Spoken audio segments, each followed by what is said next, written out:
شرمانا نہیں چاہیے. اگر یہی اجتماع میرا کسی یوں سمجھیے کہ دعوت اسلامی والوں میں باقی عاشقان رسول میں ہوتا تو یہ ہال اس وقت درود پاک کی صداؤں سے گونج رہا ہوتا. تو اپنی موجودگی کا ثبوت دیجئے. نبی پاک کے ہم سب غلام ہیں. مل کر بآواز بلند الصلاۃ والسلام علیک یا رسول اللہ وعلی آلک واصحابک یا حبیب اللہ.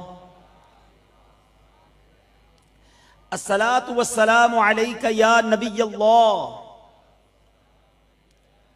وعلی آلک واصحابک یا نور اللہ.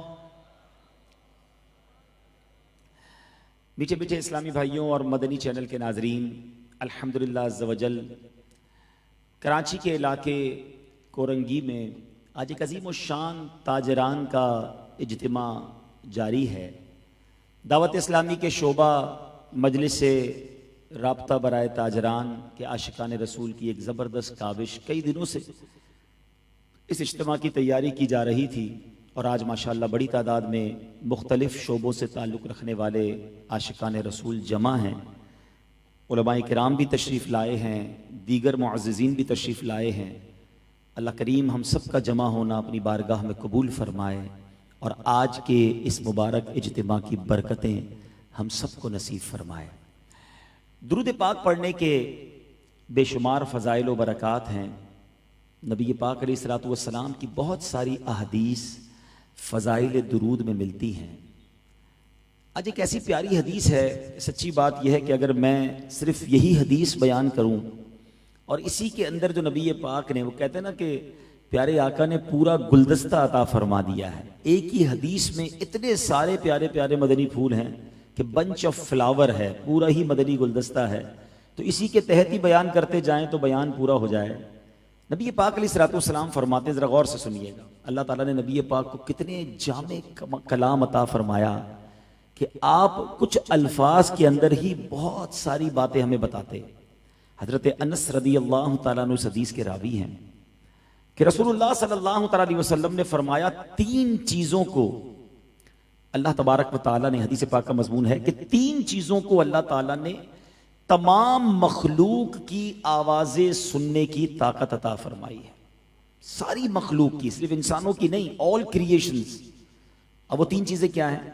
نبی پاک فرماتے ہیں جنت سنتی ہے، جہنم نار آگ یعنی جہنم سنتی ہے، اور وہ فرشتہ جو میرے قریب رہتا ہے وہ بھی تمام آوازوں کو سنتا ہے.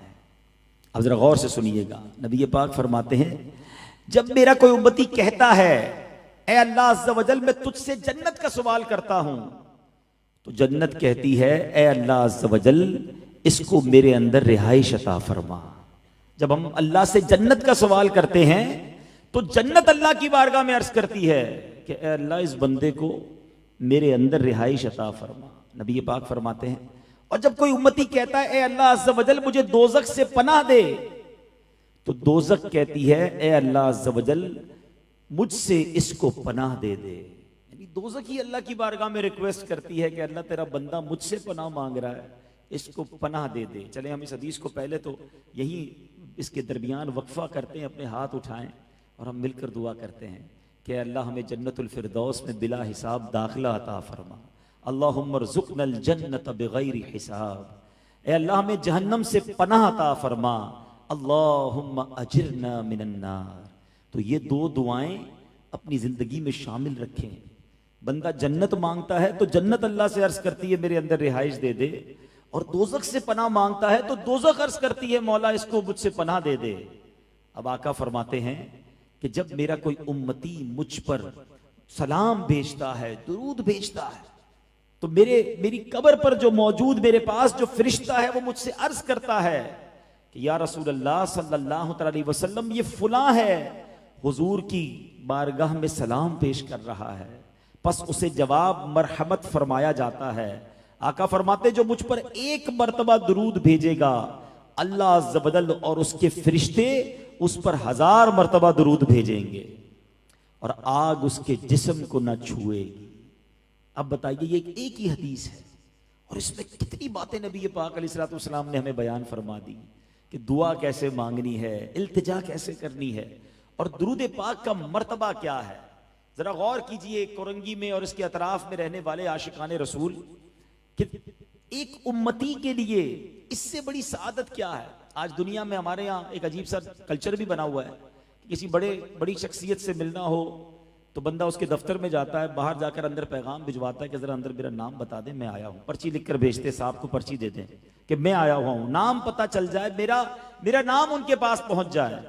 دنیا میں بڑے لوگوں تک نام پہنچانے کی کوشش کرتے ہیں لوگ. بتاؤ ایک امتی کے لیے اس سے بڑی سعادت کیا ہے کہ وہ ادھر درود بھیجے، ادھر فرشتہ ہمارا نام آقا کی بارگاہ میں پیش کرے کہ حضور آپ کے امتی نے سلام بھیجا ہے. آپ کے رہتا کراچی کے علاقے کورنگی میں ہے، کرتا وہاں پر کوئی کاروبار ہے، مگر حضور آپ کو یاد بڑا کرتا ہے، اس نے آج آپ کو درود بھیجا ہے. ایک بار میں درود پڑھوں، ایک بار نام پہنچ جائے، 100 بار درود پڑھوں، 100 بار میرا نام پہنچ جائے. کتنے خوش نصیب ہیں وہ لوگ جو روزانہ سینکڑوں بار درود پاک پڑھتے ہیں. دن میں کتنی بار دربار رسالت میں نام پہنچتا ہوگا. اور سچ بتاؤ جس کا بار بار نام پہنچتا ہوگا، آپ کے دروازے پر بھی کوئی فقیر روز آئے، بار بار آئے، تو ہم کیا کہتے ہیں، یار روز آتا ہے اس کا کام کر دو، یہ پرانا فقیر ہے، یہ ہمارے دروازے پر روز آنے والا ہے. مجھے تو وہ کلام کا شعر یاد آ گیا نا کہ جیسا ہے نصیر آخر سائل تو پرانا ہے. حضور ہم پہ کرم کیجئے گا محشر کے دن، ہم جیسے بھی ہیں آپ کے منگتے پرانے ہیں. تو اب جو روز درود پڑھتا ہوگا اور کئی بار پڑھتا ہوگا اور اس کا نام روز دربار رسالت میں لیا جاتا ہوگا، تو کبھی تو نبی پاک فرمائیں گے نا کہ یہ امتی روز یاد کرتا ہے، چلو آج اس کی بگڑی بنا دیتے ہیں، آج اس کا کام کر دیتے ہیں. تو اے میرے تاجر اسلامی بھائیوں، مجھے اندازہ ہے کہ بزنس میں بعض اوقات بڑے کرائسس آتے ہیں، کبھی بڑے پرابلمز ہوتے ہیں، مارکیٹ بہت ڈاؤن ہوتی ہے، چیزیں سٹک ہو جاتی ہیں. لیکن سچ بتاؤں، اگر آپ اپنی لائف میں سٹک ہو گئے ہیں، اپنی لائف میں کسی پریشانی میں مبتلا ہیں، چاہے بیماری ہے، چاہے کاروباری تنگی ہے، چاہے قرضہ آ گیا ہے، چاہے آپ کی فیملی میں پرابلم ہے، چاہے آپ اپنے اوپر ایک برڈن فیل کر رہے ہیں، ایک ٹینشن ہے، ایک فرسٹریشن ہے، میں آپ کو وہ وظیفہ بتانے جا رہا ہوں کہ یقین کریں، اس کو پریکٹس کر کے دیکھ لیں، انشاءاللہ آپ محسوس کریں گے آپ کا بوجھ ہلکا ہونے لگ گیا ہے، آپ کی بیماری دور ہونے لگ گئی ہے، آپ کے قرضے کے معاملات میں آسانی ہونے لگ گئی ہے. اور یہ میں نہیں بتا رہا وظیفہ، جس کا کلمہ آپ نے پڑھا ہے، جس نبی کا امتی میں بھی ہوں، وہ آقا علیہ الصلوۃ والسلام فرماتے ہیں، جس کا مضمون ہے کہ تم میں سے جو شخص کسی پریشانی میں ہو، کسی مصیبت میں ہو، اسے چاہیے کہ مجھ پر درود پاک کثرت سے پڑھے کہ درود پریشانیوں اور مصیبتوں کو لے جاتا ہے. اب پرابلم پتہ ہے کیا ہے، ہمارے پاس ٹائم بہت ہے فضول کاموں کے لیے، ہم گھنٹوں موبائل کے ساتھ بیٹھے رہیں گے، سوشل میڈیا پہ گھنٹوں گزار دیں گے، بعد میں رات کو گھر پہنچ کر ہاتھ میں ریموٹ ہوگا اور سامنے ٹی وی ہوتا ہے. کئی لوگ تو صرف ریموٹ گھماتے گھماتے گھنٹوں گزار دیتے، یہی طے نہیں کر پاتے دیکھنا کیا ہے. اور جناب وہ دیکھنے بھی غلط چیزیں بھی آنکھوں سے گزر گئیں، گناہ بھی مل گیا، پتہ بھی کچھ نہ چلا، وقت بھی ضائع ہو گیا. حالانکہ اس وقت کو اگر قیمتی بنا لیتے، کچھ اللہ کا نام لے لیتے، کچھ درود پاک پڑھ لیتے، کچھ تسبیح پڑھ لیتے، تو کتنی نعمتیں، کتنی برکتیں ملتی. دیکھیں آپ تو ویسی کاروباری لوگ ہیں، کہتے ہیں نا کاروباری آدمی جدھر نفع ہوتا ہے، جدھر پروفٹ ہوتا ہے، جدھر فائدہ ہوتا ہے ادھر جاتا ہے. تو اچھے کاروباری بنو نا، اپنے وقت کو کیوں ضائع کرتے ہیں. اگر کوئی شخص آپ کو یہاں یہ کہہ دے کہ جناب جو ایک بار درود پاک پڑھے گا اسے 1000 روپے ملیں گے، بتاؤ اب کتنے درود پاک پڑھیں گے ہم؟ ہمارے شاید جتنے جاب کرنے والے ہوں ہماری جاب چھوڑ کے چلے جائیں گے کہ صاحب آپ تو مہینے کے 20-25 ہزار دیتے ہو، ادھر تو ایک درود پر 1000 ملنا ہے، میں تو لاکھوں روپے روز کما لوں گا. اب اپنے دل پر ہاتھ رکھ کے میرے سوال کا جواب دینا، ایک درود پر 1000 زیادہ قیمتی ہے یا میرے نبی پاک علیہ الصلوۃ والسلام کے سچے وعدے ہیں کہ جو ایک بار درود پاک پڑھے اس پر اللہ کی 10 رحمتیں نازل ہوتی ہیں، اس کے 10 گناہ معاف کر دیے جاتے ہیں، اس کے 10 درجات بلند کیے جاتے ہیں. بتاؤ نا، دنیا کی دولت تو کوئی اللہ کی رحمت کے آگے کمپیریزن ہی نہیں ہے نا. تو کیوں درود پاک نہیں پڑھتے، کیوں اللہ رسول کا ذکر نہیں کرتے؟ آج یہ نیت کیجئے، آپ اگر دکان پہ بیٹھے ہیں، گاہک نہیں ہے، درود پاک پڑھیں، اللہ کا ذکر کرنے، وقت کو بچائیں نا، اس وقت کو یوز کریں. تو انشاءاللہ آپ دکان پر بیٹھے بیٹھے بھی رحمتیں لوٹ رہے ہوں گے، نامہ اعمال میں نیکیاں آ رہی ہوں گی. فضول باتوں سے اپنے آپ کو بچائیں.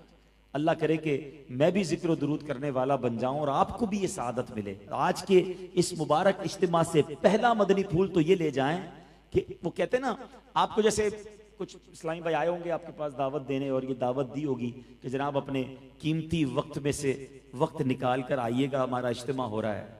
سچی بات بتاؤں, سچی بات یہ ہے کہ میں اور آپ قیمتی وقت نکال کر یہاں نہیں آئے, بلکہ ہم نے اپنے وقت کو قیمتی بنایا ہے. وقت قیمتی ہی وہی ہے جو اللہ اور اس کے رسول کے ذکر میں گزر جائے. واقعی وقت قیمتی بنانا ہے نا تو درود پاک پڑھ کے بناؤ. آپ ذکر و اذکار کر کے, تلاوت قرآن پڑھ کے کر کے آپ اپنے وقت کو قیمتی بنائیں, کیونکہ یہی وقت کام آنا ہے مرنے کے بعد. تو اپنی زندگی میں سے وقت نکالیے اور ذکر و درود تلاوت قرآن میں اپنی زبان کو صرف کیجئے. اللہ پاک مجھے اور آپ کو ذکر و درود کرنے کی توفیق عطا فرمائے. مل کر با آواز بلند درود پاک پڑھیں گے. صلو علی الحبیب صلی اللہ تعالی علی محمد صلی اللہ علیہ وسلم. آج جس مبارک ہستی کا میں نے تذکرہ کرنا ہے, جن کا ذکر خیر کرنا ہے اور جن کے بارے میں آج ہم نے کچھ باتیں جاننی ہیں, ایک ایسی امیزنگ پرسنالٹی ہیں کہ جو بزنس کمیونٹی کے لیے تو ایک رول ماڈل کی حیثیت رکھتے ہیں. اللہ نے مال سے بھی نوازا, بزنس بھی بہت اچھا تھا اور مقام بھی بہت بڑا تھا. اپنے معاشرے میں, اپنے خاندان میں بھی بڑے معزز تھے, اپنے شہر میں بھی شرفاء کے اندر اور لیڈر آف دا سٹیز میں ان کا شمار ہوتا تھا. یہ وہ ہستی ہیں کہ جب کسی جگہ کھڑے ہو جائیں تو لوگ ان کی بات مانتے تھے. ایک روب تھا, ایک وقار تھا, ایک عزت تھی. مگر اس ہستی نے زندگی ایسے گزاری, اس کاروباری پرسنالٹی نے لائف ایسی گزاری کہ آج فقط وہ کاروباری لوگوں کے لیڈر نہیں ہیں, بلکہ میں یہ کہوں تو غلط نہ ہوگا کہ آج وہ نبی پاک کی ساری امت کے لیڈر بن گئے. وہ سرکار کے سارے غلاموں کے لیڈر بن گئے.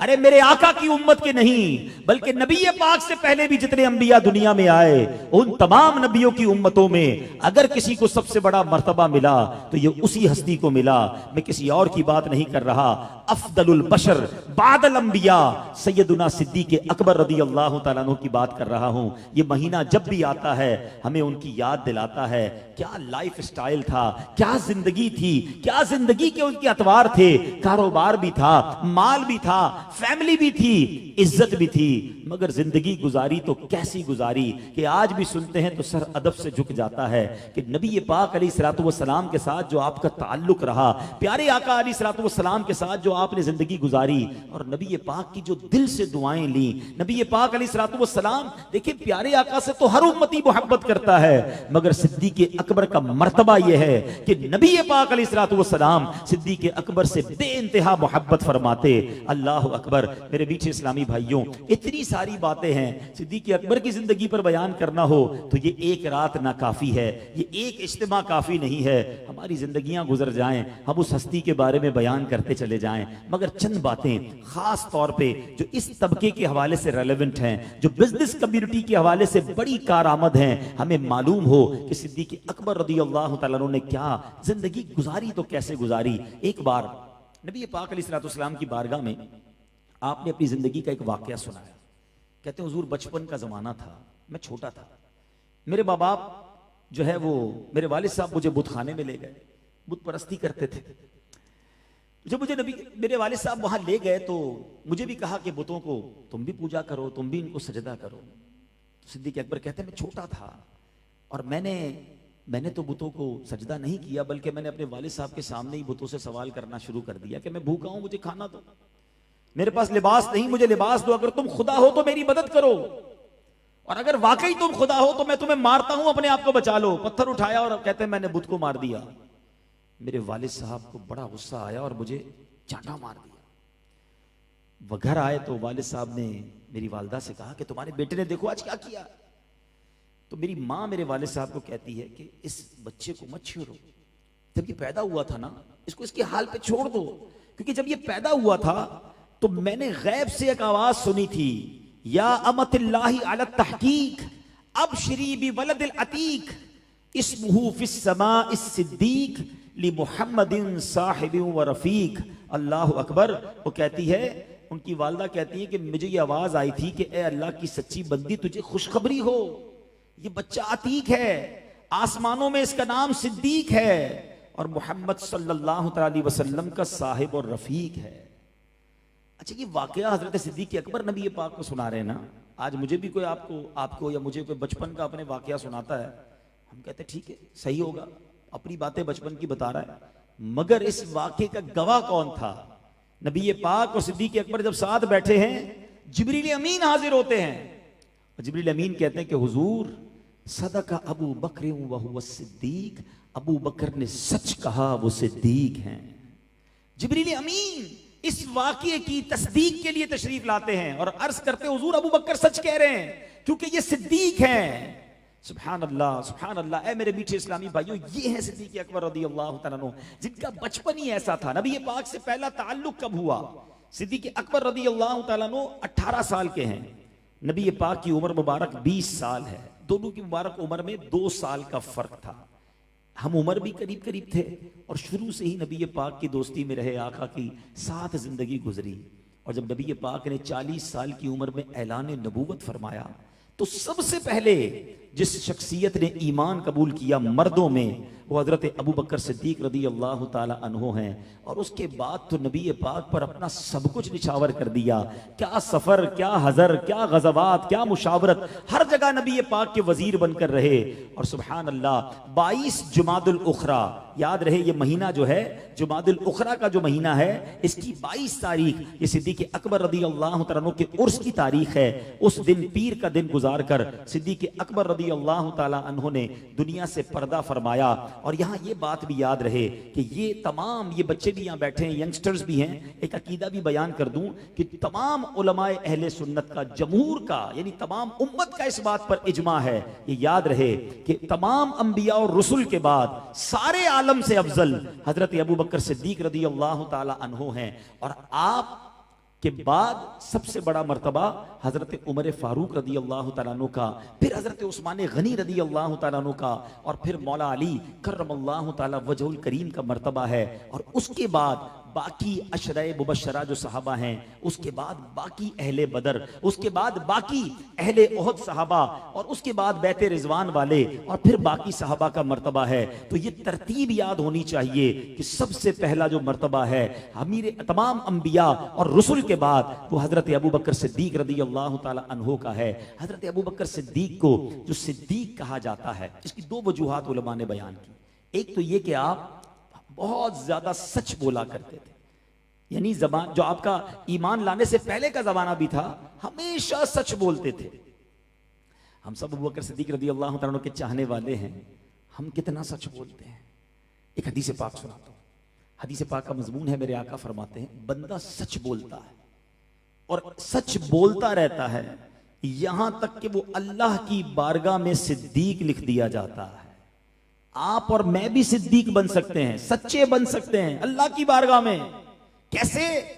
کہ سچ بولیں، کبھی زندگی میں جھوٹ نہ بولیں۔ مگر اس کے اپوزٹ نبی پاک نے کیا فرمایا کہ بندہ جھوٹ بولتا رہتا ہے یہاں تک کہ جھوٹ بولتے بولتے بولتے وہ اللہ کی بارگاہ میں کذاب لکھ دیا جاتا ہے۔ جھوٹ بولنے والا، زیادہ جھوٹ بولنے والا۔ ہم سارے یہاں بیٹھے ہیں، غور کریں ہم کتنا سچ بولتے ہیں۔ کاروبار کرتے وقت، ڈیل کرتے وقت، سودا کرتے وقت، مارکیٹ میں جب بیٹھتے ہیں، لوگ کہتے ہیں یار اگر مارکیٹ میں سچ بولوں گا تو مال کیسے بکے گا؟ اچھا میں سچ بولوں گا، برابر والا دکاندار بیچ جائے گا اپنا مال، اس کی پروڈکٹ بک جائے گی۔ میں بلڈر ہوں جناب، اگر میں اپنی تمام باتیں صحیح بتا دوں گا تو میرا تو فلیٹ ہی نہیں بکے گا، میرے تو پروجیکٹ میں بکنگ ہی کوئی نہیں کرائے گا، دوسرے کے پروجیکٹ میں بکنگ ہو جائے گی۔ اس وجہ سے لوگ جھوٹ بولتے ہیں کہ میں جھوٹ نہیں بولوں گا تو پیچھے رہ جاؤں گا۔ نہیں میرے میٹھے اسلامی بھائیوں، یاد رکھیے جھوٹ بولنے والا اللہ کو سخت ناپسند ہے۔ اللہ تبارک و تعالیٰ کی طرف سے لعنت برستی ہے جھوٹ بولنے والوں پر۔ اور جھوٹ بولنے والوں کے بارے میں حدیث پاک میں آیا کہ جب بندہ جھوٹ بولتا ہے اس کے منہ کی بدبو سے شیطان 1 میل دور ہو جاتا ہے۔ مگر آج بزرگ بیٹھے، پہلے کے زمانے میں لوگ کہتے تھے یار بندہ کبھی کبھی جھوٹ بولتا ہے، مگر آج تو ایسا لگتا ہے بندہ کبھی کبھی سچ بولتا ہے، ورنہ ہر بات میں جھوٹ بولنا ہے، مذاق میں بھی جھوٹ بولنا ہے، دوستوں میں بھی جھوٹ بولنا ہے۔ نہ کریں ایسا۔ جھوٹ بولنے والا اللہ کی بارگاہ میں کذاب لکھ دیا جاتا ہے۔ آج جس ہستی کا تذکرہ سن رہے ہیں میں اور آپ، وہ صدیق کیسے ہیں کہ صدیق اکبر ہیں، سچے بھی کیسے ہیں کہ سچوں کے بھی سردار ہیں۔ تو آج نیت کیجئے فیضان صدیق اکبر کو حاصل کر کے کہ انشاءاللہ زندگی میں کبھی جھوٹ نہیں بولیں گے. اور یاد رکھیں، آپ یہ نہ سوچیں کہ میں سچ بولوں گا تو پیچھے رہ جاؤں گا. نہیں جناب، سچ کو آنچ نہیں ہے. جو سمجھدار کاروباری ہے نا، ان کو یہ پتا ہے کہ ہم سچ بول کر مہنگا بھی مال بیچیں گے تو گاہک نے ہمارے پاس ہی آنا ہے. ان کو پتا ہے یار یہ مہنگا دیتا ہے لیکن سچ بول کے دیتا ہے، اس کی چیزیں پوری ہوتی ہیں. چاہے آپ کوئی بھی کاروبار کرتے ہو، ایک بار مال بک جائے گا جھوٹ بول کر، ایک بار ڈیل ہو جائے گی، ایک بار پروفٹ آ جائے گا، مگر گاہک گیا. اب کاروبار میں جو بے برکتی ہونی تھی وہ بھی ہو گئی، آپ کی نیک نامی بھی خراب ہوئی، اللہ بھی ناراض ہو گیا. چند سکوں کے لیے جھوٹ نہ بولنا، لوگوں کو خوش کرنے کے لیے جھوٹ نہ بولنا. اللہ راضی ہوتا ہے سچوں سے، اور سچوں کے ساتھ اللہ نے قرآن میں فرمایا کونوا مع الصادقین، سچوں کے ساتھ ہو جاؤ. خود بھی سچ بولنا ہے اور سچوں کے ساتھ رہنا ہے. اور سبحان اللہ، صدیق اکبر رضی اللہ تعالیٰ عنہ کا ایک اور بڑا پیارا وصف. آپ کو صدیق ایک اور وجہ سے بھی کہا جاتا ہے، علماء فرماتے ہیں صدیق کی ایک اور جو ڈیفینیشن ہے عربی میں، وہ کیا ہے؟ صداقت کرنے والا، یعنی کسی بات کی دلیل کو، کسی بات کو کنفرمیشن کرنے والے. آپ نے نبی پاک علیہ الصلوۃ والسلام کی سبحان اللہ جس طرح تائید کی، نبی پاک کو جس طرح جہاں جہاں موقع ملا آپ کھڑے ہو گئے، اس لیے آپ کا نام جو ہے وہ صدیق پڑ گیا. اور ایک بڑا مشہور واقعہ ہے کہ جب 27 رجب کی صبح تھی، 27 رجب جو ہے یاد ہے نا آپ کو، شب معراج ہوتی ہے. تو شب معراج کی صبح، 27 رجب کی صبح، نبی پاک علیہ الصلوۃ والسلام نے اہل مکہ کی بارگاہ میں اہل مکہ کو جمع کیا، اور نبی پاک علیہ الصلوۃ والسلام نے یہ بیان کیا کہ میں رات کے تھوڑے حصے میں بیت المقدس بھی گیا تھا، اور میں آسمان کی اور جنت کی سیر بھی کر کے آیا ہوں. تو اب ابو جہل بھی وہاں تھا، بڑا کنفیوز. کہتا ہے آپ جو یہ کہہ رہے ہیں یہ اور لوگوں کو میں بلا لوں، ان کے سامنے بھی کہیں گے؟ نبی پاک نے فرمایا جی جمع کر لو. اچھا، ابو جہل کو موقع ملا کہ لوگ تو مانیں گے ہی نہیں.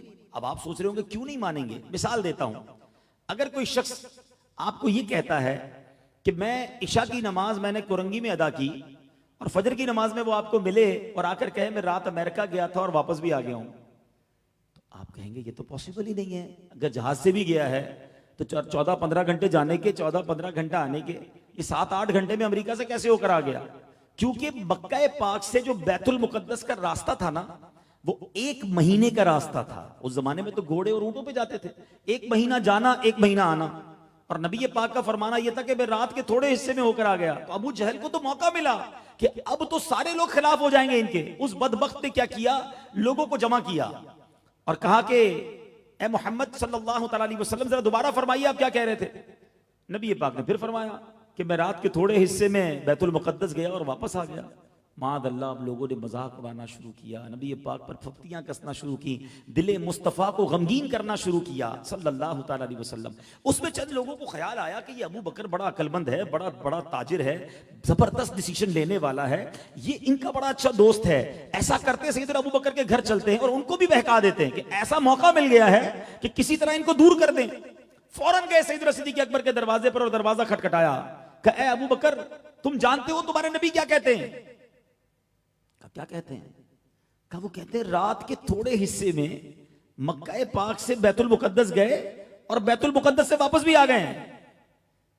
ابو بکر صدیق کہتے ہیں کیا واقعی میرے آقا یہ کہتے ہیں؟ کہاں اے ابو بکر تمہارے نبی یہ کہتے ہیں. اچھا، جب یہ سوال جواب ہو رہا ہوگا، ہو سکتا ہے اس وقت جو موجود لوگ تھے ان کو لگا ہوگا کہ لگتا ہے کچھ ہیزیٹیشن آ رہا ہے، کچھ کنفیوژن ہے. کہتے ہیں ہاں وہ یہی کہہ رہے ہیں. صدیق اکبر رضی اللہ تعالیٰ نے جواب کیا دیا؟ کہتے ہیں میرے آقا جو فرماتے ہیں وہ حق فرما رہے ہیں، وہ سچ کہہ رہے ہیں، میں اس میں اقرار کرتا ہوں، میں مانتا ہوں اسے. لوگ حیران ہو گئے، کہتے صدیق اکبر تم اتنی، ابو بکر تم اتنی حیرت انگیز بات کو مان رہے ہو. کیا شاندار جواب دیا. کہتے ہیں میں تو اس سے بھی بڑی حیرت انگیز باتیں مانتا ہوں، کیونکہ نبی پاک روز ہمیں آسمانی خبریں دیتے ہیں، بتاتے ہیں جبریل امین آئے تھے، بتاتے ہیں قرآن کی آیتیں نازل ہوئی ہیں. ارے جب میں ان باتوں پر ایمان لے آیا تو پھر اس بات پر کیوں نہ ایمان لے آؤں؟ کیا سبق ملتا ہے؟ آج کل کچھ تھوڑی سی پڑھائی زیادہ ہو جائے، انٹلیکچوئل لوگوں کے ساتھ اٹھنا بیٹھنا زیادہ ہو جائے, ذرا دنیا کے 2-4 ملکوں میں سفر کر لیں تو اب کوسچن کریٹ کرنے لگ گئے لوگ. کہتے ہیں جناب اسلام کے احکام میں لاجکس بتائیے کہ یہ کیوں ہوا ہے, اسلام کا حکم یہ کیوں ہے, جناب عورتوں کو وراثت کا ایک حصہ کیوں, مردوں کو 2 کیوں ہے, سمجھ نہیں آتا کہ طلاق کا حق مرد کے پاس کیوں ہے, عورت کے پاس کیوں نہیں ہے, اس بات کا حکم کیوں ہے, اس بات میں جواب تلاش کیجئے. ارے اسلام کے معاملات میں لاجکس تلاش کرنے والوں, ایک بات صدیق اکبر سے سیکھو کہ انہوں نے بڑا شاندار جملہ کہا, اگر میرے آقا نے فرمایا ہے تو حق فرمایا ہے. میں آپ سے پوچھتا ہوں, آپ نے اللہ کو دیکھا ہے؟ جب رب کو دیکھا نہیں, مان لیا کہ اللہ ایک ہے, کہ آپ نے نبی پاک سے ملاقات کی ہے, آپ نے ملاقات نہیں کی, آپ مانتے ہیں کہ اللہ کے آخری نبی ہمارے جناب محمد مصطفیٰ صلی اللہ تعالی علیہ وسلم ہیں. میں نے اور آپ نے جبریل امین کو اترتے ہوئے قرآن کی آیتیں لے کر اترتے ہوئے نہیں دیکھا. ہم مانتے ہیں کہ جبریل حاضر ہوئے, ہم مانتے ہیں قرآن نازل ہوا, ارے ہم مانتے ہیں قیامت آنی ہے, ہم مانتے ہیں قبر میں جا کر منکر نکیرین ہم سے سوال کریں گے. ایک ایک بات پر ایمان رکھتے ہو, اب چند لوگوں کی باتیں سن کے اعتراض کیوں کرتے ہو کہ یہ کیوں ہے, یہ کیوں نہیں؟ ارے ہم ایمان لائے ہیں اور دل و جان سے لائے ہیں, جو اللہ فرمائے, جو اللہ کے حبیب نے فرمایا, ہمارا اس پر کامل ایمان ہے. سیکھو صدیق اکبر سے. اور پنجابی لوگ بڑی پیاری بات کہتے ہیں, اسی منن والے ہیں, اسی سوچن والے نہیں. تو ماننے والے بنے. یہ کچھ لوگ کنفیوژن کریٹ کرتے ہیں.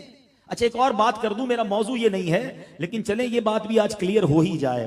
سمجھدار لوگ موجود ہیں, 2-3 جملوں میں میری بات سمجھ جائیں گے. بتائیے مجھے 27 رجب کی صبح جو نبی پاک نے دعویٰ کیا, کلیم کیا کہ میں رات کے تھوڑے حصے میں بیت المقدس سے ہو کر آیا ہوں, بتائیے وہ کلیم کیا تھا؟ آج لوگ کہتے ہیں نہیں جناب یہ معراج جو ہوئی نا خواب میں ہوئی تھی. نبی پاک بنفس نفیس اپنے جسم اقدس کے ساتھ نہیں گئے تھے بیت المقدس. باتیں کرنے والے کرتے ہیں نا, سن لو جواب. آج آپ کا بیٹا آپ کے ساتھ سویا ہو, صبح ناشتے پہ آپ کو کہے ابو رات میں خواب میں لندن بھی گیا, امریکہ بھی گیا اور اس کے بعد مدینے بھی گیا, تو آپ کیا کہیں گے؟ بیٹا کوئی بات نہیں, خواب میں سارے گھومتے رہتے ہیں. خواب کا کوئی اگر کلیم کرتا ہے تو اس پر اعتراض ہے. اعتراض کس بات پر تھا ابو جہل کو؟ عقل مند لوگ ہیں تو ذرا میری بات سمجھ لیجئے. یہ اعتراض ہی بتا رہا ہے کہ نبی پاک نے یہ دعویٰ نہیں کیا تھا کہ میں خواب میں ہو کر آیا ہوں. سرور کائنات کا مکے کی صبح یہی کلیم تھا, یہی دعویٰ تھا کہ میں رات کے تھوڑے حصے میں اپنے جسم کے ساتھ بیت المقدس گیا, انبیاء کی امامت بھی کی ہے اور واپس آیا ہوں. اور وہاں نہ ماننے والوں نے افترا کیا, وہاں نہ ماننے والوں نے اعتراض کیا, اور صدیق اکبر نے مان کر صدیق کا لقب حاصل کر لیا.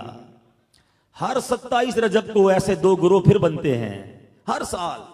کچھ لوگ ایسا لگتا ہے کہ مکے کی وہ صبح کا منظر آج بھی دنیا میں دہرایا جاتا ہے. کچھ لوگوں کو پرابلم ہو جاتی ہے, نہیں جناب خواب میں گئے تھے, کیسے ہو سکتا ہے کہ رات کے تھوڑے حصے میں بیت المقدس بھی گئے؟ تو کچھ لوگ آج بھی ابو جہل کا طریقہ اپناتے ہیں اور عاشقان رسول اس رات شب معراج منا کر آج بھی ابو بکر صدیق کی ادا کو ادا کرتے ہیں.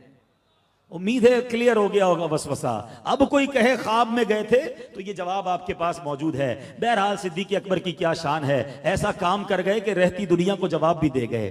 صدیق اکبر رضی اللہ تعالیٰ عنہ کا مرتبہ, میں اتنی حدیثیں ہیں میرے پاس, یقین کرے وقت تھوڑا ہے, میں کوشش کروں گا کہ وقت میں بات پوری کر لوں. ایک بار نبی پاک علیہ الصلوۃ والسلام کی بارگاہ میں جبریل امین آئے, اور جب جبریل امین آئے تو پیارے آقا علیہ الصلوۃ والسلام کے پاس آ کر بیٹھ گئے. تھوڑی دیر ہوئی تو ابو بکر صدیق رضی اللہ تعالیٰ عنہ آئے. تو میرے آقا نے پوچھا اے جبرائیل تم جانتے ہو یہ ابو بکر ہیں؟ کہ حضور ابو بکر وہ ہیں جن کی مشہوری جو ہے, جن کی شہرت زمین سے زیادہ آسمانوں میں ہے, یہ فرشتوں میں یہاں سے زیادہ مشہور ہیں, اتنا کو لائک کیا جاتا ہے. اللہ اکبر, یہ مرتبہ ہے سیدنا صدیق اکبر رضی اللہ تعالیٰ عنہ کا. سبحان اللہ. آج میں اور آپ کہتے ہیں نا مرید کامل بننا ہے, پیر کا سچا مرید بننا ہے. سنو سیدی اعلیٰ حضرت کیا لکھتے ہیں. اعلیٰ حضرت امام اہل سنت لکھتے ہیں کہ اولیاء کرام فرماتے ہیں پوری کائنات میں جناب محمد مصطفیٰ صلی اللہ تعالیٰ علیہ وسلم جیسا کوئی نہ کوئی پیر ہے اور نہ ہی ابو بکر صدیق جیسا کوئی مرید ہے. یہ نبی پاک کے ایسے غلام ہیں کہ ساری زندگی اپنے آقا پر قربان کی, ہر موقع پر آگے آگے رہے. اللہ اکبر. اگر کوئی شخص کہے نا کہ صدیق اکبر رضی اللہ تعالیٰ عنہ کی زندگی کو کچھ اشعار میں بیان کیا جائے تو سنو کیا خوبصورت بات شاعر مشرق لکھتے ہیں نا. عقل ہے تیری سپر, عشق ہے شمشیر تیری, میرے درویش خلافت ہے جہانگیر تیری، ماں سوا اللہ کے آگ ہے تکبیر تیری، تو مسلمان ہے تو تقدیر ہے تدبیر تیری، کی محمد سے وفا تو نے تو ہم تیرے ہیں، یہ جہاں چیز ہے کیا لوح و قلم تیرے ہیں۔ صدیق اکبر نے ایسی وفا کی ہے کہ آج رہتی دنیا ان کا تذکرہ کرتی ہے، ان کا ذکر ادب کے ساتھ کرتی ہے۔ وجہ کیا ہے؟ کی محمد سے وفا تو نے تو ہم تیرے ہیں، یہ جہاں چیز ہے کیا لوح و قلم تیرے ہیں۔ یہی آج پرابلم ہے، ہمیں وفا ہے اپنے دوستوں سے، ہم وفا کرتے ہیں اپنے کاروباری دوستوں سے، ہم وفا کرتے ہیں اپنے کلائنٹس اور اپنے کسٹمر سے، ہم وفا کرتے ہیں اپنی فیملی کے ممبر سے، ہم سب سے وفا کرنے کے لیے تیار ہیں۔ ارے ہماری اب ولید وفا ہونی چاہیے نبی پاک علیہ الصلوۃ والسلام سے۔ جب آقا کا فرمان آ جائے، جب نبی پاک کی تعلیمات سامنے آ جائیں، اب میرا کاروبار کچھ نہیں ہے، اب میری فیملی کچھ نہیں ہے، اب میرا دوست کچھ نہیں ہے، اگر آقا کی بات آ جائے تو سب کچھ اپنے نبی پاک پر قربان کرنا ہے، کیونکہ کی محمد سے وفا تو نے تو ہم تیرے ہیں، یہ جہاں چیز ہے کیا لوح و قلم تیرے ہیں۔ ارے سیکھو صدیق اکبر سے، جب نبی پاک کی بات آتی یہ کسی بات پر آگے نہ بڑھتے، بس آقا پر سب کچھ قربان کرتے۔ دعویٰ تو میں بھی کرتا ہوں عشق رسول کا، دعویٰ تو آپ بھی کرتے ہیں، نعرہ بھی ہم لگاتے ہیں کہ غلامی رسول میں موت بھی قبول ہے۔ میرے آقا فرماتے ہیں لا یؤمن احدکم حتی اکون احب الیہ من والدہ وولدہ والناس اجمعین۔ آقا کہتے ہیں تم میں سے کوئی اس وقت تک کامل مومن نہیں ہو سکتا، سنو، تم میں سے کوئی اس وقت تک کامل مومن نہیں ہو سکتا جب تک میں اس کے نزدیک، نبی پاک فرما رہے ہیں میں اس کے نزدیک اس کی اولاد، اس کے والد، اس کے گھر بار تمام لوگوں سے زیادہ محبوب نہ ہو جاؤں۔ ہم تو کہتے ہیں نا غلامی رسول میں موت بھی قبول ہے۔ سنو صدیق اکبر نے اس حدیث پر کیا عمل کر کے دکھایا۔ ایک غزوے کا موقع تھا، آپ کے بیٹے صدیق اکبر رضی اللہ تعالیٰ کا ایک اور وصف سن لو، آپ وہ واحد دنیا میں شخصیت ہیں کہ جو 4 پشتوں کے صحابی ہیں۔ آپ کے والد ابو قحافہ صحابی، خود سیدنا ابو بکر صدیق صحابی، آپ کے بیٹے عبد الرحمن صحابی، آپ کے پوتے محمد بن عبد الرحمن بھی صحابی، 4 پشت صحابی ہیں۔ مگر عبد الرحمن جب ایمان نہیں لائے تھے، کہتے ہیں بابا جان جنگ کا موقع تھا، آپ مسلمانوں کی طرف سے آئے تھے، میں کفار کی طرف سے آیا تھا، آپ جنگ کے دوران میری تلوار کے نیچے 1-2 بار آئے، مگر میں نے سوچا میرے بابا ہیں، میرے والد ہیں، میں نے چھوڑ دیا، میں نے آپ پر اٹیک نہیں کیا۔ سنو ابو بکر صدیق نے یہ نہیں کہا بیٹا تمہاری مہربانی، واقعی میں تمہارا والد ہوں، کہ بیٹا اچھا ہوا تم میری تلوار کے نیچے نہیں آئے، اگر اس وقت تم میری تلوار کے نیچے آتے تو میں نے یہ نہیں دیکھنا تھا میرا بیٹا ہے، میں نے یہ دیکھنا تھا میرے آقا کا دشمن آیا ہے۔ لا یؤمن احدکم حتی اکون احب الیہ من والدہ وولدہ والناس اجمعین۔ اے میرے کاروباری بھائیوں، اے میرے تاجروں، آج یہ سیکھ کر جاؤ کہ پریورٹی کس کو دینی ہے، زندگی میں سب سے زیادہ ترجیح کس کو دینی ہے۔ میں نے اپنے کاروبار کو ترجیح دینی ہے، اپنے پروفٹ اور اپنے بزنس کو ترجیح دینی ہے، میں نے اپنی فیملی، اپنے دوستوں یا کسٹمر کو ترجیح دینی ہے، یہ سب سے زیادہ ترجیح اور پریورٹی میں نے اپنے آقا کو دینی ہے، نبی پاک کی تعلیمات کو دینی ہے۔ اور یہ نہ سمجھنا کہ آقا علیہ الصلوۃ والسلام سے محبت کر لی، اگر ان پر سب کچھ فدا کر دیا، ان کی باتوں ہی پر عمل کرنا شروع کر دیا تو دنیا خراب ہو جائے گی۔ نہیں جناب، ان کے جو غلام ہو گئے وقت کے امام ہو گئے۔ آپ ان کے غلام تو بنے نا، پھر دیکھیں کیا ہوتا ہے۔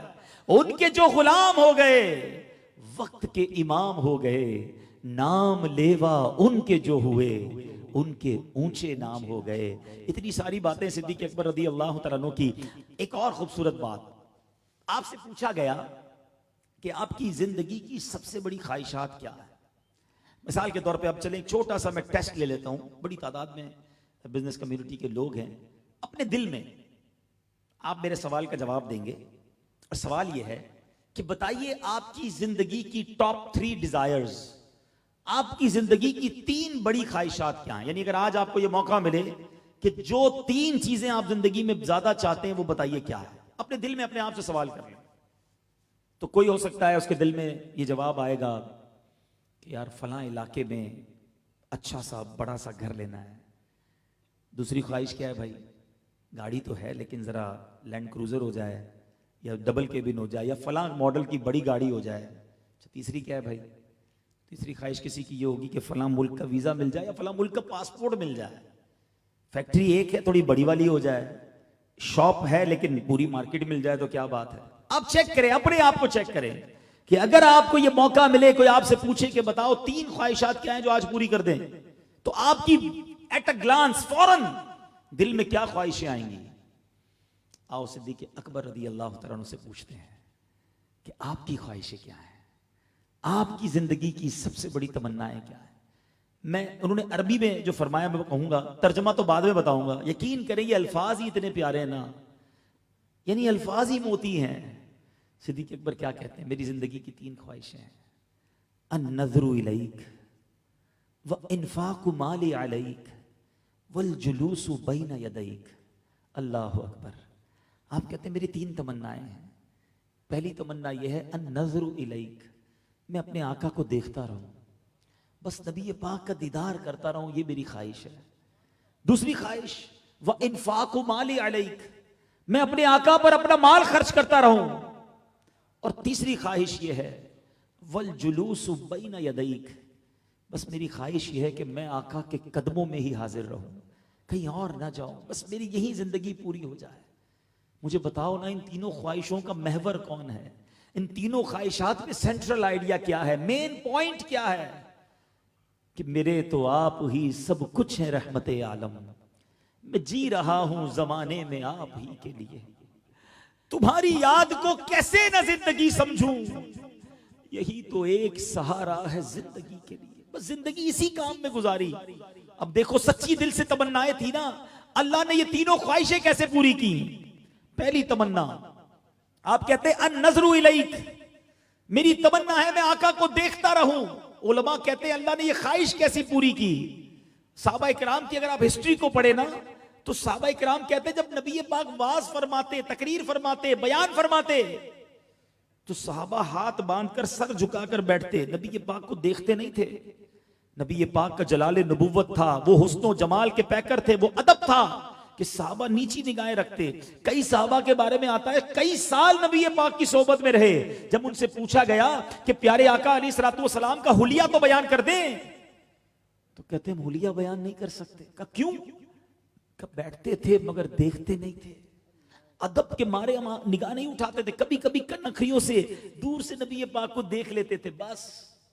صحابہ کہتے صرف 2 صحابہ تھے کہ جب نبی پاک گفتگو فرماتے نا, تو 2 صحابہ تھے جو پیارے آقا کو دیکھتے تھے اور نبی پاک انہیں دیکھتے تھے.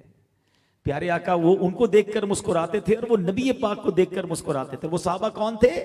وہ سیدنا ابو بکر صدیق اور حضرت عمر فاروق رضی اللہ تعالیٰ عنہ تھے. یہ مرتبہ ہے. حضرت عمر اور حضرت ابو بکر کی تو کیا بات ہے. ایک بار نبی پاک علیہ الصلوۃ والسلام صحابہ کی جماعت میں آئے, سیدھے ہاتھ میں حضرت ابو بکر صدیق کا ہاتھ تھا, بائیں ہاتھ میں حضرت عمر فاروق کا ہاتھ ہے, اور صحابہ کی جماعت میں آ کر میرے آقا فرماتے ہیں گروہ صحابہ دیکھ لو, جیسے آج آئے ہیں محشر کے دن بھی اسی طرح آئیں گے. یعنی جب محشر کے دن لوگ قبروں سے اٹھائے جائیں گے, سب سے پہلے اپنی قبر منور سے نبی پاک جلوہ گر ہوں گے, پھر حضرت ابو بکر صدیق اپنی قبر سے اٹھیں گے, پھر حضرت عمر فاروق اٹھیں گے, اور آقا گویا ان کا ہاتھ پکڑ کر انہیں محشر کے میدان میں لے کر آئیں گے. جو یار غار محبوب خدا صدیق اکبر ہے,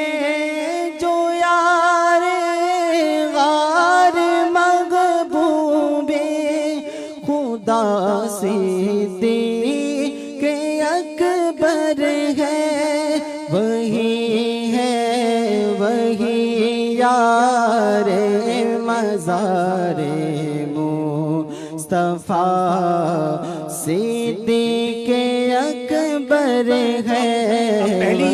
پہلی تمنا کیا تھی؟ النظر الیک. زندگی میں تو دیکھتے رہے, مگر یہ دل کی تمنا تھی نا, پوری کیسے ہوئی؟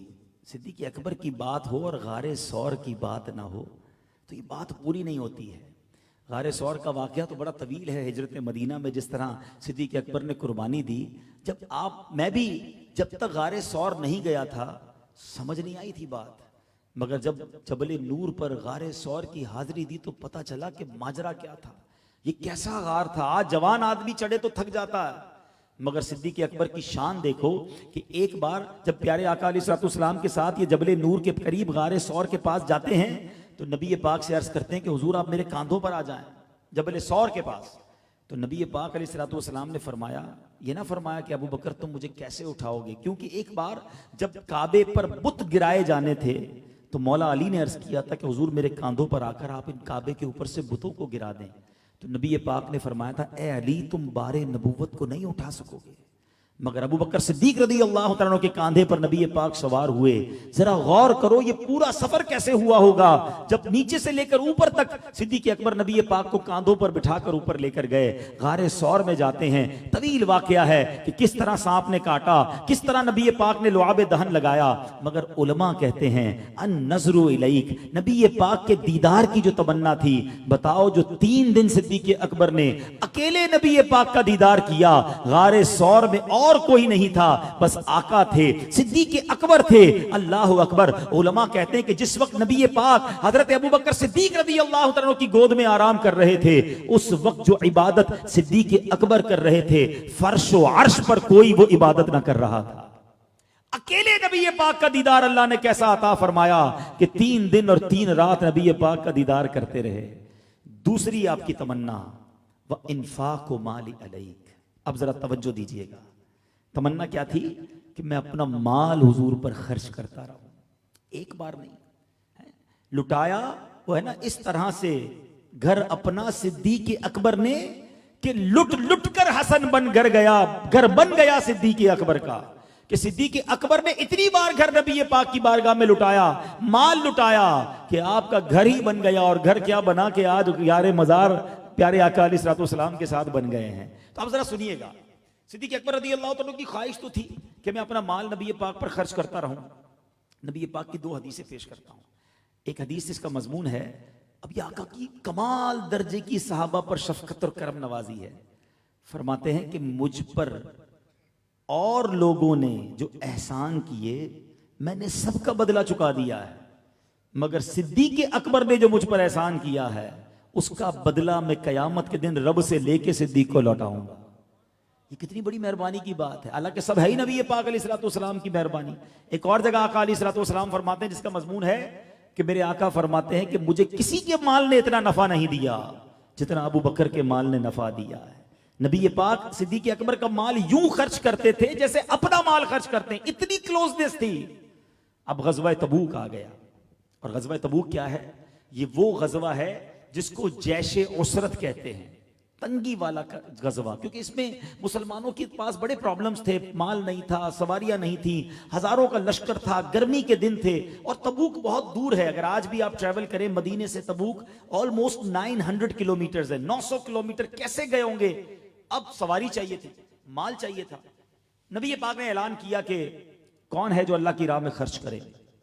صحابہ کرام آئے اور دل و جان سے مال خرچ کرنے لگے. یہ وہی غزوہ ہے جس پہ حضرت عثمان غنی رضی اللہ تعالیٰ عنہ نے پہلے کھڑے ہو کر 100 اونٹ، پھر 100 اونٹ، پھر تیسری بار 100 اونٹ کا اعلان کیا. اور اللہ کے حبیب علیہ الصلوۃ والسلام نے انہیں جنت کی بشارت عطا فرما دی. حضرت ابوبکر صدیق بھی چاہتے تھے، حضرت عمر بھی چاہتے تھے ہم بھی اس میں حصہ ملائیں. حضرت عمر کا مائنڈ سیٹ دیکھیں. حضرت عمر کہتے ہیں میرے پاس ان دنوں مال زیادہ تھا، تھوڑا سا ویل آف تھے، پیسے تھے. کہتے ہیں میں نے سوچا کہ آج موقع ہے صدیق اکبر سے آگے نکلنے کا. تو کہتے ہیں میں گھر کا آدھا مال لے کر نبی پاک کی بارگاہ میں حاضر ہو گیا.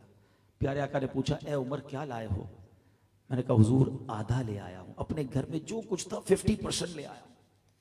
ذرا سوچو آج 2.5% زکوٰۃ بھاری لگتی ہے. حضرت عمر فاروق 50% لے کر جا رہے ہیں. آج 2.5% زکوٰۃ کے وقت ٹینشن شروع ہو جاتی ہے. کسی کے پاس جا کر اس کا حساب بنا کے بتاؤ کہ جناب آپ پر 10 لاکھ روپے زکوٰۃ بنتی ہے، تو بندہ کہتا ہے اوہ 10 لاکھ روپے، 10 لاکھ دینے پڑیں گے. ارے اللہ کے بندے، اللہ نے 4 کروڑ دیے تو 10 لاکھ زکوٰۃ بنی ہے نا. شکر ادا کرو کہ رب نے دینے والا بنایا، مانگنے والا نہیں بنایا. آج 2.5% میں جان جاتی ہے لوگوں کی. حضرت کوئی فارمولا بتائیں، کوئی طریقہ بتائیں، کسی کے نام پہ کر دوں، پلاٹ کرائے پہ چڑھا دوں تاکہ میری زکوٰۃ کم ہو جائے. تف نہیں ہے اس شخص پر کہ جو زکوٰۃ کو اپنے اوپر بوجھ سمجھتا ہے.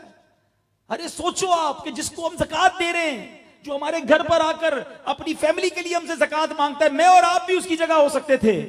اللہ نے مجھے اور آپ کو اگر دینے والا بنایا ہے تو خدا کی قسم زکات دینے والا زکات بھی دے اور سجدہ شکر بھی ادا کرے کہ مولا تیری مہربانی، تو نے دینے والا بنایا، مانگنے والا نہیں بنایا.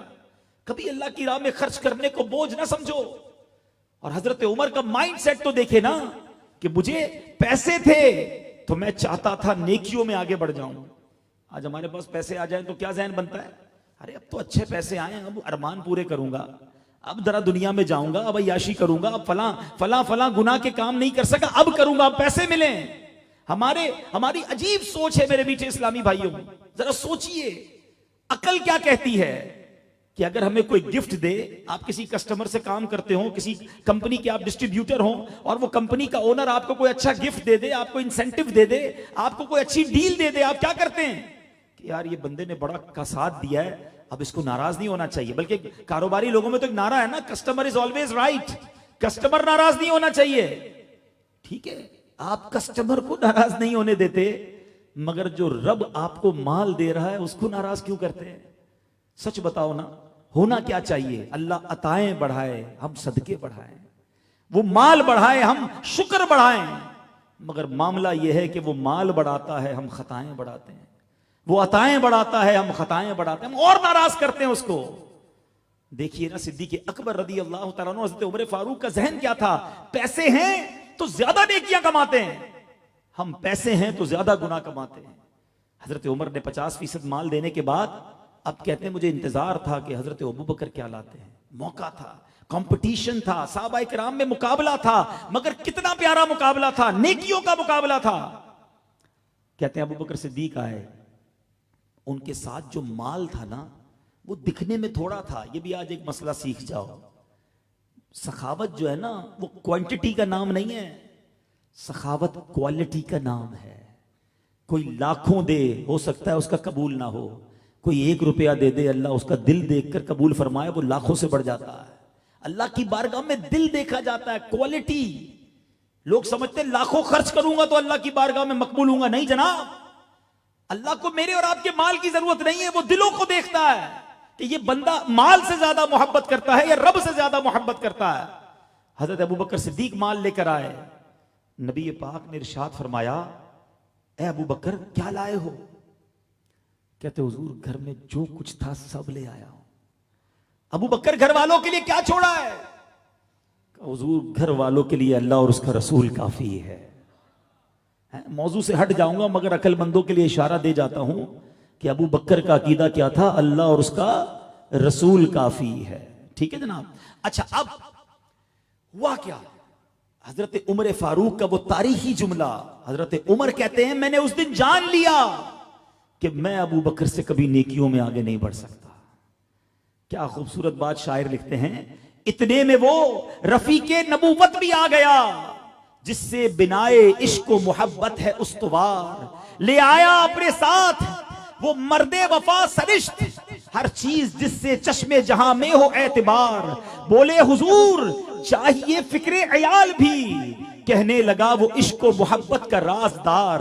اے تجھ سے دیدے مہے انجم فروغ گیر، اے تیری ذات باعث تکوین روزگار. پروانے کو چراغ تو بلبل کو پھول، بس صدیق کے لیے ہے خدا کا رسول بس. حضور آپ ہیں تو پھر اور کیا چاہیے. پتہ ہے کتنا صدقہ کیا تھا صدیق اکبر نے؟ گھر میں جو کچھ تھا وہ تو دے دیا. آپ کے جسم پر، آپ کے کرتے پر جو بٹن تھے آپ نے وہ بھی دے دیے اللہ کی راہ میں. کانٹے لگائے ہوئے تھے. تھوڑی دیر ہوئی تو جبریل امین حاضر ہوئے. اللہ کے حبیب علیہ الصلوۃ والسلام نے دیکھا جبریل امین کے جسم پر بھی جو لباس ہے اس پر کانٹے لگے ہوئے ہیں. فرمایا جبریل یہ کیسا لباس پہنا ہے؟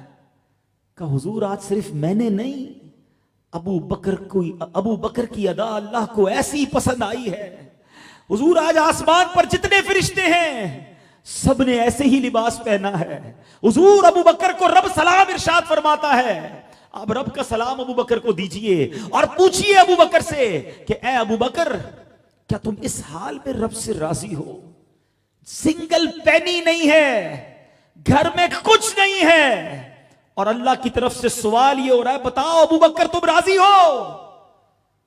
اے تاجروں پتہ ہے صدیق اکبر نے کیا جواب دیا؟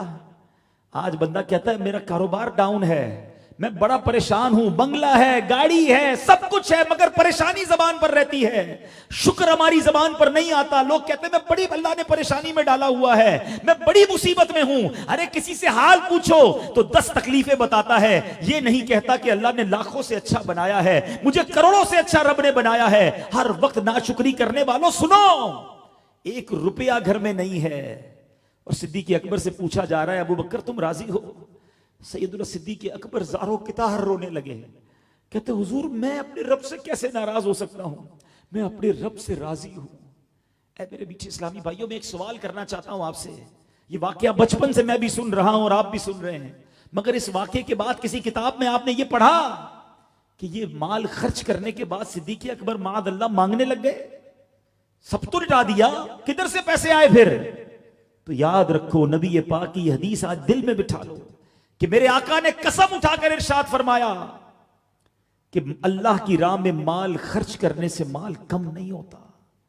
آج یہ مدنی فارمولہ لے کر جاؤ, صدیق اکبر کی زندگی, عمر فاروق کی زندگی سے یہ سیکھ کر جاؤ کہ جب خرچ کرنے کی باری آئے اللہ کی راہ میں تو اسے بوجھ فیل نہ کریں, ٹینشن نہ لیں, دل و جان سے خرچ کرو, اللہ تمہارے مال میں اور برکت ڈال دے گا.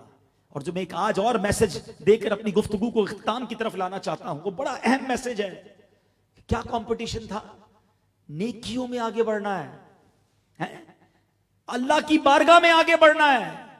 آج ہمارا کمپٹیشن کیا ہے؟ اچھا اس نے نئی فیکٹری لگا لی, اب تو میں نے اور آگے بڑھنا ہے. ایک اور دکان لے لی اس نے, ارے ابھی تو کاروبار شروع کیا تھا, ایک دکان سے دوسری دکان پر پہنچ گیا. ارے ابھی تو نئی گاڑی لی تھی, دوسری گاڑی لے لی اس نے. اچھا گھر بھی نیا بنا لیا, فلاں ملک میں بھی کاروبار شروع ہو گیا. ہمیں کیوں یہ ٹینشن ہے؟ ہم کیوں لوگوں کو دیکھ کر پریشان ہو رہے ہیں؟ ہم کیوں اس ریس میں لگے ہوئے ہیں؟ اس ریس کی وجہ سے ہمارے اندر سے شکر چلا گیا, ہمارے اندر سے اللہ کی طرف سے جو عطائیں ہیں اس پر جو سجدہ شکر اور مہربانی کے جذبات ہونے چاہیے تھے وہ ختم ہو گئے. آج سائیکل چلانے والا جب سگنل پر کھڑا ہوتا ہے اور برابر میں سکوٹر آ کے کھڑی ہوتی ہے تو کہتا ہے یار میرے پاس تو سکوٹر نہیں, میں پیچھے رہ گیا. پیسے جمع کر کر کر کر کے سکوٹر لی, بڑا خوش, مٹھائی بھی کھلائی دوستوں کو.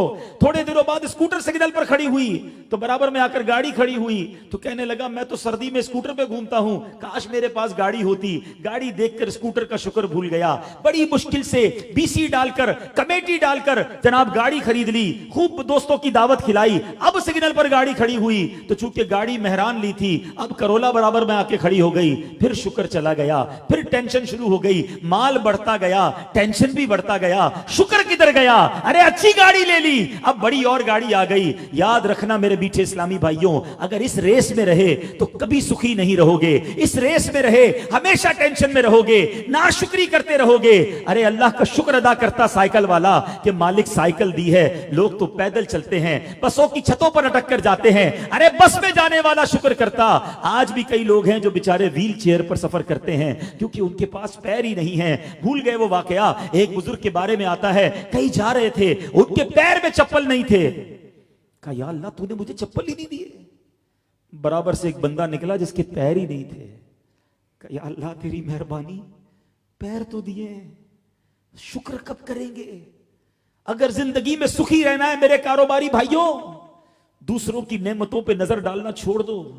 یہ دیکھو اللہ نے تمہیں کیسا بنایا ہے, کروڑوں سے اچھا بنایا ہے. چھوٹی دکان بھی ہے نا تو بھی اللہ کا شکر ادا کرو. کئی لوگ تو جھوپڑیوں میں سوتے ہیں, بھیک مانگتے ہیں روڈ پر. اللہ نے اچھا تو بنایا, بیماریاں تو نہیں دی. میں اور آپ آج اس ہال میں بیٹھے ہیں, جائیے آج کورنگی کے ہاسپٹل کو وزٹ کر لیجئے. کئی لوگ اس وقت ہاسپٹل کے بستر پر لیٹے ہوں گے, نالیوں سے خوراک دی جا رہی ہوگی, نالیوں سے ہی ان کا استنجا پاس ہو رہا ہوگا. کتنی نعمتیں اللہ کی ہم پر. سیکھو صدیق اکبر اور حضرت عمر فاروق سے. آؤ نا, کمپٹیشن کرنا ہے, مقابلہ کرنا ہے. اس سرکل کو چینج کر دو. ہم پتہ کیا کر رہے ہیں, الٹا چل رہے ہیں.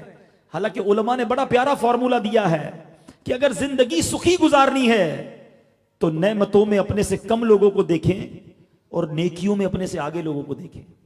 ہم الٹا ہو گئے, ہم نعمتوں میں آگے والوں کو دیکھ رہے ہیں, یہ اتنا آگے بڑھ گیا, یہ اتنا آگے بڑھ گیا, اور نیکیوں میں اپنے سے نیچے والوں کو دیکھ رہے ہیں. کوئی کسی کو کہتا نا یار آپ فجر نہیں پڑھتے, تو کہتا ہے بھائی فجر نہیں پڑھتا, 4 نمازیں تو پڑھتا ہوں, میرا دوست تو جمعہ ہی پڑھتا ہے خالی.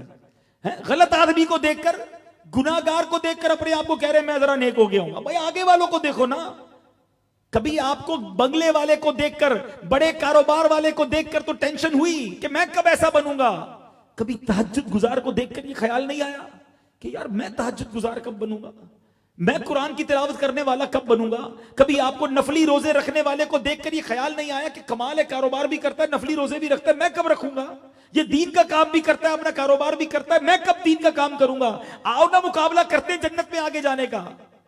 یہ صدیق اکبر مجھے اور آپ کو سکھا کر گئے, فاروق اعظم سکھا کر گئے کہ صحابہ میں کمپٹیشن تھا, مگر وہ نیکیوں کا کمپٹیشن تھا, وہ دنیا کا نہیں تھا. مہاجرین غریب صحابہ تھے نا, انصار وہ تھے جو مدینے میں رہتے تھے, مہاجرین مکے سے ہجرت کر کے پہنچے تھے. ایک بار مہاجرین صحابہ نبی پاک کے پاس گئے, ذرا آخری بات غور سے سن لو. مہاجرین صحابہ نبی پاک کے پاس گئے اور آقا سے عرض کی کہ حضور یہ جو مالدار صحابی ہیں نا یہ ہم سے آگے نکل گئے.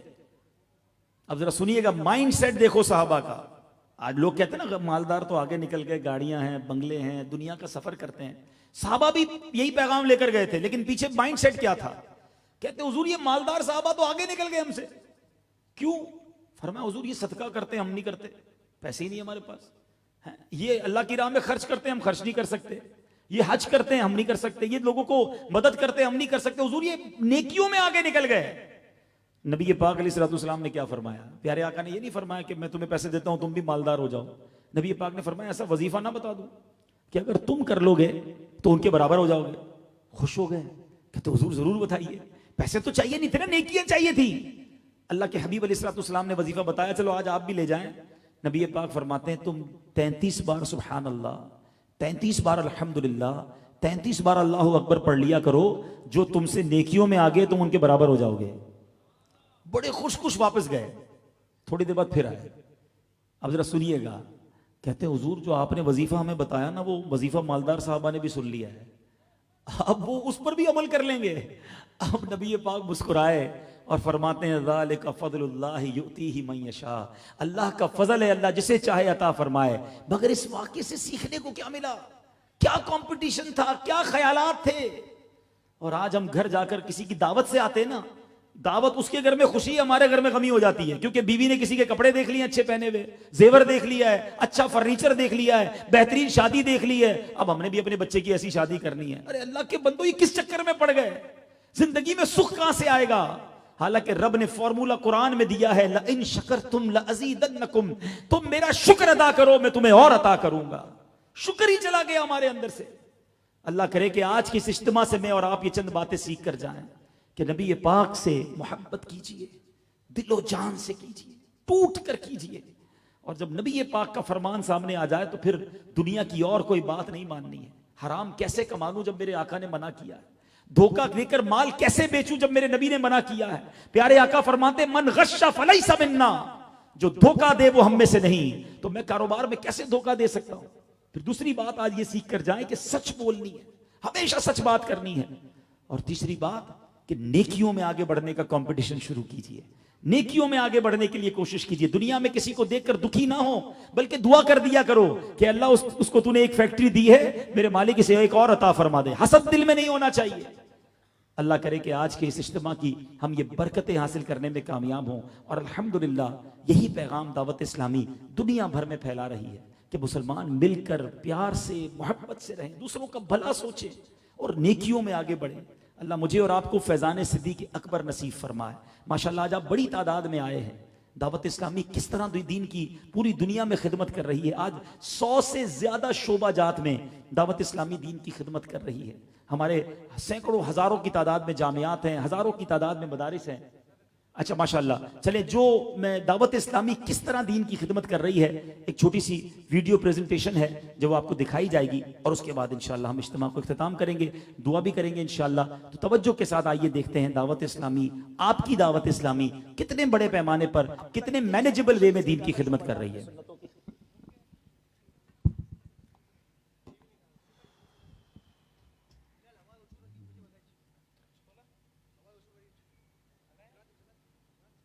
آج بات کرتے ہیں آپ کی, ہماری, ہم سب کی دعوت اسلامی.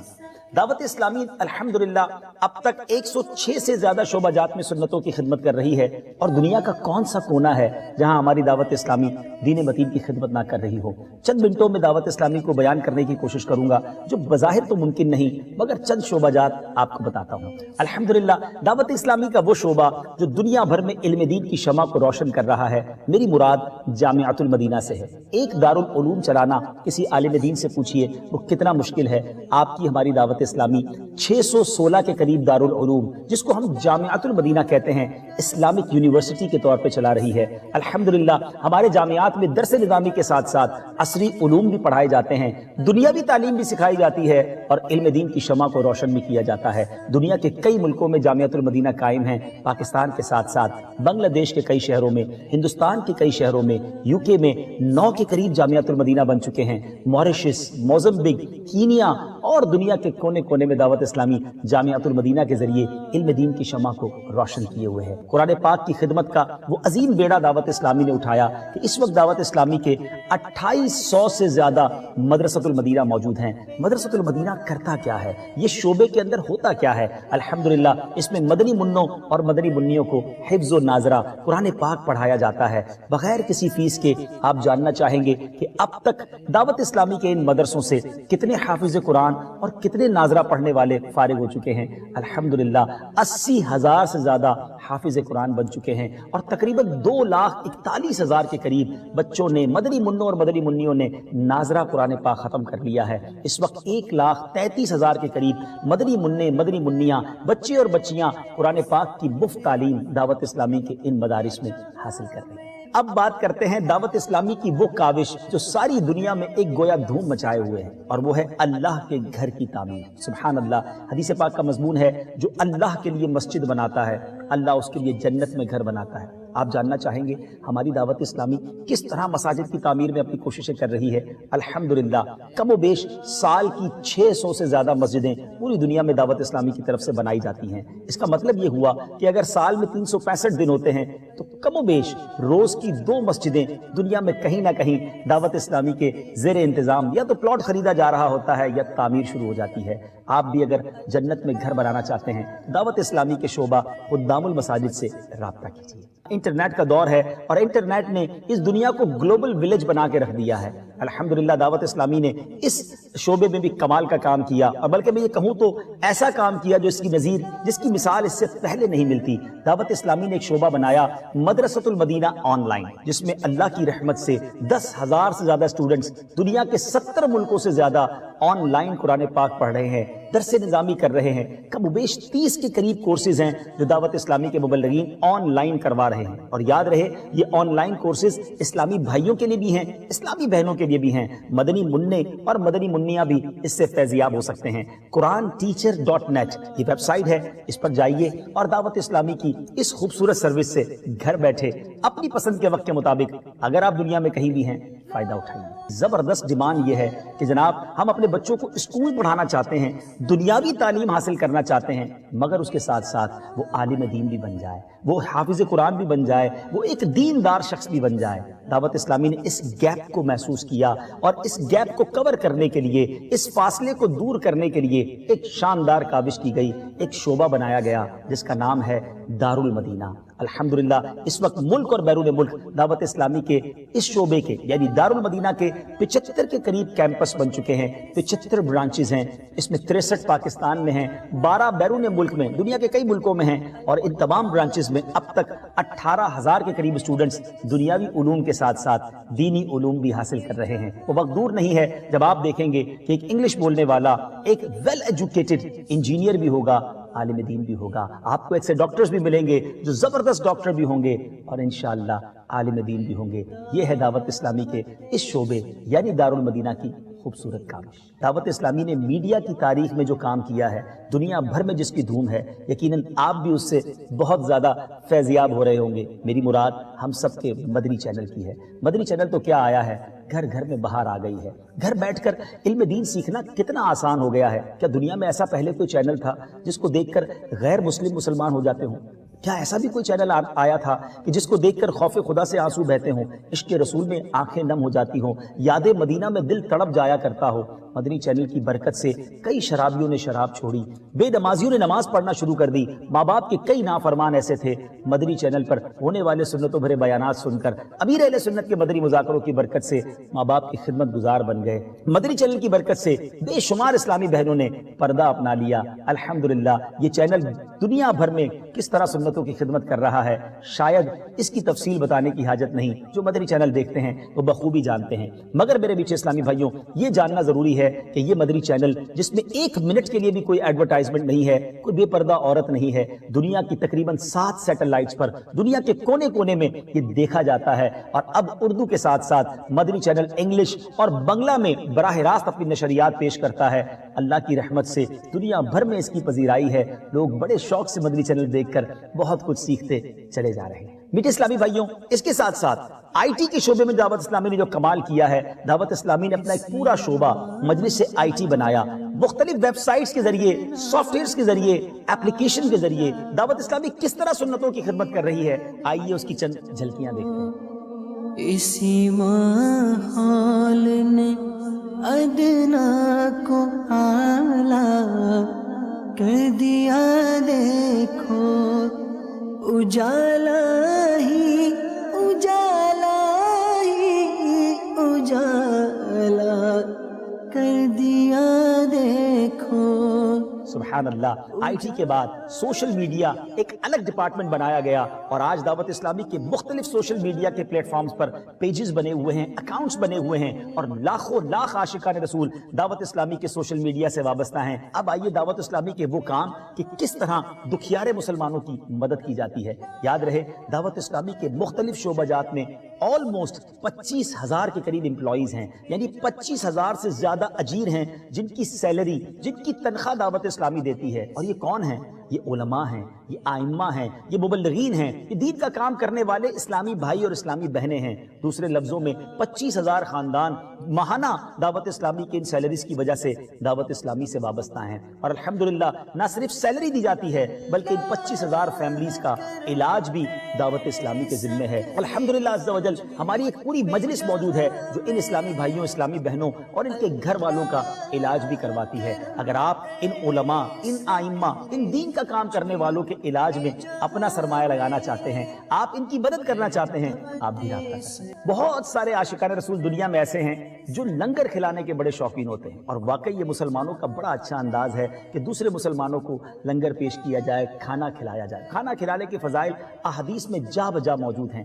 الحمدللہ عز و جل دعوت اسلامی روزانہ ہزاروں ہزار عاشقان رسول کو لنگر پیش کرتی ہے۔ ہمارے مدارس میں جو طالب علم دین ہیں ان کو لنگر پیش کیا جاتا ہے۔ دعوت اسلامی کے بہت بڑے بڑے اجتماعات ہوتے ہیں، اس میں لنگر پیش کیا جاتا ہے۔ اور سبحان اللہ جب اعتکاف آتا ہے، ماہ رمضان آتا ہے، تو گویا بہار آ جاتی ہے، ہزاروں لاکھوں عاشقان رسول کا آنا جانا رہتا ہے، ان کو سحری اور افطاری پیش کی جاتی ہے۔ تو دعوت اسلامی کا فقط لنگر کے معاملے میں یعنی کھانا کھلانے کا سالانہ کروڑ روپے کا بجٹ ہے۔ اگر آپ کا بھی یہ شوق ہے، آپ بھی یہ نیکی کمانا چاہتے ہیں، تو آئیے اپنی دعوت اسلامی کے ساتھ عاشقان رسول کو لنگر پیش کیجیے۔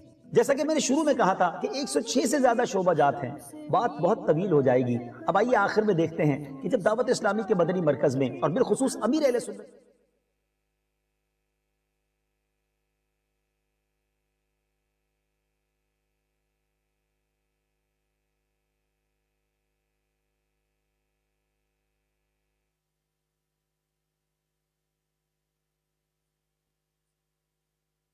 اللہ علیہ وسلم، ماشاءاللہ آپ نے چند شعبہ جات کی جھلکیاں دیکھی ہوں گی، اور جیسا کہ میں نے ویڈیو میں بھی کہا تھا کہ دعوت اسلامی اتنی بڑی تحریک ہے کہ چند لمحوں میں، چند منٹوں میں بیان نہیں کیا جا سکتا۔ آپ دعوت اسلامی کا پارٹ بن جائیں۔ آج ہم آپ سے ڈونیشن لینے کے لیے نہیں جمع ہوئے، ہم نے آپ کو دعوت اسلامی کے لیے عطیات کے لیے نہیں جمع کیا۔ ہم چاہتے ہیں کہ اتنی بڑی فیکٹری ہے، اتنی بڑی انڈسٹری ہے جس کے 100 سے زیادہ ڈپارٹمنٹ ہیں، آپ اس میں کہاں ہیں؟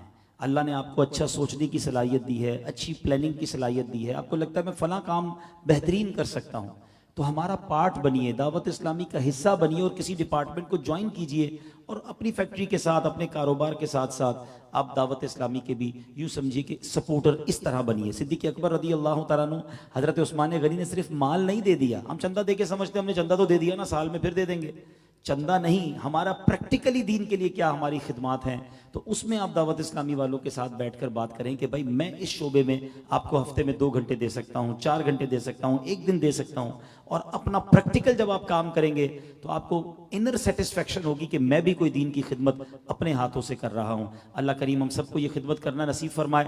آج ہمارے اسٹالز بھی لگے ہوئے ہیں، آپ جاتے جاتے انہیں وزٹ کیجئے گا۔ مدنی قافلے ماشاءاللہ ہمارے ملک اور بیرون ملک سفر کرتے ہیں۔ پچھلے دنوں تاجران کا قافلہ ترکی کے سفر پر تھا، تو آپ میں سے بھی اگر کوئی انٹرسٹڈ ہے انٹرنیشنل ٹریول کرنے کے لیے تو 12 دن اور 30 دن کے قافلے بزنس کمیونٹی کے سفر کرتے ہیں، اس میں بھی اپنے اخراجات پر سفر کیا جاتا ہے، تو اپنے نام آپ لکھائیں گے تو ہماری جو مجلس ہے وہ آپ سے رابطہ کرے گی۔ اللہ پاک ہم سب کو عمل کرنے کی توفیق عطا فرمائے۔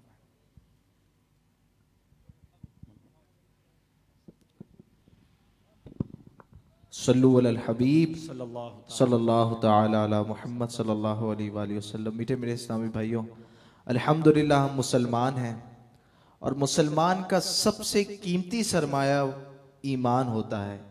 اور کیا ہم نے ایمان کی حفاظت کا ذہن بنایا؟ علماء فرماتے ہیں کہ جس کو ایمان کی حفاظت کا ذہن نہیں ہوتا، ڈر ہے کہ مرتے وقت اس کا ایمان سلب کر لیا جاتا ہے۔ اور علماء یہ بھی فرماتے ہیں کہ ایمان کی حفاظت کا بہترین ذریعہ کسی پیر کامل کے ہاتھ میں ہاتھ دے دینا ہے۔ اور الحمدللہ اس دور میں شیخ طریقت امیر اہل سنت مولانا محمد الیاس اتار قادری رضوی دامت برکاتہم العالیہ غوث پاک کا مرید بناتے ہیں، اور غوث پاک شیخ عبد القادر جیلانی رحمۃ اللہ تعالی علیہ کی تو کیا ہی بات ہے کہ غوث پاک فرماتے ہیں کہ میرا کوئی بھی مرید، جی ہاں غوث پاک فرماتے ہیں کہ میرا کوئی بھی مرید بغیر توبہ کیے نہیں مرے گا۔ تو موقع بڑا اچھا ہے، رکن شورا حاجی عبدالحبیب اتاری ہمارے درمیان موجود ہے۔ امیر اہل سنت نے ان کو اجازت دی ہوئی ہے کہ یہ امیر اہل سنت کے ذریعے قادری سلسلے میں بیعت بھی کروا سکتے ہیں۔ میں رکن شورا سے عرض کروں گا ہم سب کو توبہ بھی کروا دیں اور قادری سلسلے میں بیعت بھی کروا دیں۔ جو اسلامی بھائی کسی اور پیر صاحب کے مرید ہیں چاہیں تو بیعت برکت حاصل کر لیں۔ جب رکن شورا فرمائے مرید ہوتا ہوں میں تو آپ کہیے طالب ہوتا ہوں میں۔ اسی طرح سے آپ اپنے ہی پیر صاحب کے مرید رہیں گے، انشاءاللہ عز و جل قادری سلسلے کا فیضان بھی جاری ہو جائے گا۔ صلو علی الحبیب صلی اللہ تعالی علی محمد صلی اللہ علیہ وسلم۔ جو اسلامی بھائی مرید ہونا چاہیں جس طرح میں کہتا جاؤں ریپیٹ کرتے جائیں۔ بسم اللہ الرحمن الرحیم، الصلاۃ والسلام علیک یا رسول اللہ وعلی آلک واصحابک یا حبیب اللہ، لا الہ الا اللہ محمد الرسول اللہ صلی اللہ تعالی علیہ وسلم۔ توبہ کرتا ہوں میں اپنے تمام پچھلے گناہوں سے، اور وعدہ کرتا ہوں میں کہ آئندہ شریعت پر چلوں گا، بد مذہبوں اور برے لوگوں کی صحبت سے بچتا رہوں گا، نماز روزے کی پابندی کرتا رہوں گا، والدین کی نافرمانی، جھوٹ، غیبت، چغلی، وعدہ خلافی، گالی گلوچ، فلمیں ڈرامے، گانے باجے، بے پردگی وغیرہ وغیرہ گناہوں سے بچتا رہوں گا۔ اے اللہ میری اس توبہ کو قبول فرما اور مجھے میرے وعدے پر ثابت قدم رکھ۔ مرید ہوتا ہوں میں خاندان عالی شان قادریہ رضویہ اتاریہ میں نے اپنا ہاتھ آپ کے ذریعے سے شیخ طریقت امیر اہل سنت کے ہاتھ میں دیا، اور ان کے ذریعے سرکار بغداد حضور غوث پاک رضی اللہ تعالی عنہ کے ہاتھ میں دیا۔ اے اللہ مجھے جناب غوث اعظم کے مریدوں میں قبول فرما، اور کل قیامت میں غوث پاک کے غلاموں میں اٹھا۔ صلاۃ والسلام علیک یا نبی اللہ وعلی آلک واصحابک یا نور اللہ۔ الحمدللہ رب العالمین والصلاة والسلام علی سید الانبیاء والمرسلین یا ارحم الراحمین یا ارحم الراحمین یا ارحم الراحمین یا ربنا یا ربنا یا ربنا یا ربنا یا ربنا یا اللہ یا رحمان یا رحیم یا اللہ یا رحمان یا رحیم، یا اللہ یا رحمان یا رحیم۔ اللہم ربنا آتنا فی الدنیا حسنۃ وفی الآخرۃ حسنۃ وقنا عذاب النار وقنا عذاب القبر وقنا عذاب الحشر وقنا حساب المیزان۔ ربنا تقبل منا انک انت السمیع العلیم وتب علینا یا مولانا انک انت التواب الرحیم۔ رب کریم ہم سب کا جمع ہونا اپنی بارگاہ میں قبول فرما۔ اے اللہ، جن اسلامی بھائیوں نے آج کے اس اجتماع کو سجانے میں دامے درمے قدمے سخنے حصہ ملایا، سب کا سینہ مدینہ بنا دے، سب کو اس کی بہترین جزا عطا فرما۔ اے اللہ، فیضان صدیق اکبر نصیب فرما، ان کے صدقے ہمیں سچا عاشق رسول بنا دے۔ اے اللہ، یاد رسول میں بہنے والی آنکھیں دے دے، عشق رسول میں مچلنے والا دل عطا کر دے، تیری راہ میں دل کھول کر خرچ کرنے والا بنا دے، بخل کنجوسی سے ہمیں ہمیشہ محفوظ فرما۔ اے اللہ، نیکیوں کا حریص بنا دے، نیکیوں کے لیے آگے بڑھنے کا جذبہ عطا فرما، ہمارے صغیرہ کبیرہ گناہ معاف فرما، ہماری ہمارے ماں باپ کی اور نبی پاک علیہ الصلوۃ والسلام کی ساری امت کی بخشش فرما دے، ہمیں نیک بنا دے، پرہیزگار بنا دے، جن کے والدین حیات ہیں ان کو والدین کا فرما بردار بنا دے، اور جن کے والدین چلے گئے مولا ان کی بے حساب مغفرت فرما۔ اللہم ارحمہما کما ربیانی صغیرا۔ اے اللہ، جتنے یہاں کاروباری بھائی آئے ہیں سب کے رزق حلال میں، کاروبار میں برکتیں اور وسعتیں عطا فرما، ساری مشکلوں کو آسان کر دے۔ اے اللہ، قرض داروں کے قرضے اتر جائیں، بے اولادوں کو نیک اور صالح اولاد عطا فرما۔ اے اللہ، پریشان حالوں کی پریشانیاں دور فرما، جو بے روزگار ہیں حلال طیب آسان روزگار عطا فرما، بے اولادوں کو نیک اور صالح اولاد دے دے، اور جو اولاد والے ہیں ان کی اولاد کو والدین کی آنکھوں کا نور بنا دے۔ اے اللہ، روٹھوں کو منا دے، بچھڑوں کو ملا دے۔ اے رب کریم، اے رب کریم، جن کی اپنی رقمیں کہیں پھنس گئی ہیں، حق کسی نے دبا لیا ہے، اے اللہ غیب سے مدد فرما، ان کا حق انہیں واپس مل جائے۔ اے کریم، تیرے خزانوں میں کمی نہیں، ہاتھ اٹھے ہوئے ہیں، تو سب کے نام بھی جانتا ہے اور کام بھی جانتا ہے، آج سب کی مرادیں پوری کر دے، آج سب کی جھولیاں بھر دے۔ اے رب کریم، یہاں سے جائیں تو خوشحال ہو کر خوشیاں لے کر جائیں، ہمارے غموں پریشانیوں اور اے اللہ مصیبتوں کو تو دور فرما دے۔ اے اللہ، کرم کر، بار بار حرمین طیبین کی حاضریاں ہمارا مقدر بنا دے، حج اور عمرے کی سعادتیں عطا فرما۔ اے اللہ، جب تک زندہ رہیں بار بار تیرے گھر اور تیرے حبیب کے در کی حاضریاں نصیب ہوتے رہیں، اور جب وقت آخر ہو ہمیں ایمان والی، عافیت والی، مدینے والی، نبی پاک علیہ الصلوۃ والسلام کی دید والی موت عطا فرما۔ جنت البقیع ہم سب کا مقدر فرما دے، جنت الفردوس میں پیارے آقا کا پڑوس نصیب فرما۔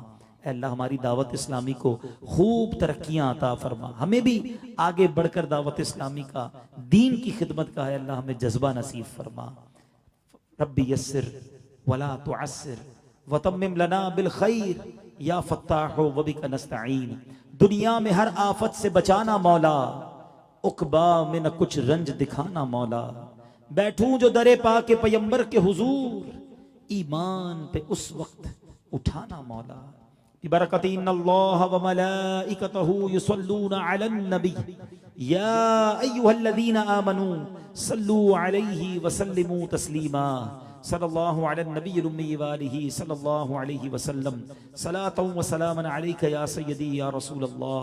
اللہ، جو علماء کرام تشریف لائے ان کا آنا ہمیں عزت افزائی ہماری کرنا اپنی بارگاہ میں قبول فرما۔ تمام علماء اور مشائخ اہل سنت، بالخصوص ہمارے پیر و مرشد کا سایہ ہمارے سروں پر تادیر قائم و دائم فرما۔ وصلی اللہ تعالی علی خیر خلقہ محمد وآلہ وصحبہ اجمعین برحمتک یا ارحم الراحمین۔ لا الہ الا اللہ محمد رسول اللہ۔ ادب و شوق کے ساتھ صلاۃ و سلام کے لیے۔ اے شہنشاہ مدینہ صلاۃ و سلام، اے شہنشاہ مدینہ صلاۃ و سلام، زینت عرش معلا،